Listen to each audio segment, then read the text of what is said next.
It was 2006 nung nag-umpisa ako ng GMA International. Ding Dong and Marian, siyempre, number 1.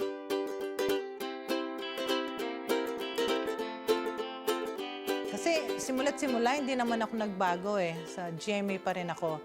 Mas enjoy ako nakikita yung mga stars ng Kapuso. My favorites is Itbulaga, yung news na 24 oras, yung mga documentaries ng Eyewitness, lalo na si Mike Enriquez. Paborito ko yun pag nag-news na siya. Mas nafe-feel kong nandun pa rin ako sa Pinas pag nakakanood ako ng news. Connected ka palagi sa Pilipinas. From morning till night. Basta nandun na yung mga teleserye ko. Wala nang putol. Yung kay Marian dati, yung Marimar niya, Carmela. Yun, maganda. Nakaka-relate ako doon.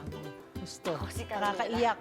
Happy 10th year anniversary GMA Pinoy TV. Watching GMA, parang nasa Pinas ka na rin eh. Nasisiyahan ka, parang malapit ka lang sa pamilya mo. Happy 10th year anniversary GMA Pinoy TV. #Sampuso. Maraming salamat sa saya at sa 10 taong pagiging Kapuso. Proud to be Pinoy. Proud to be Kapuso.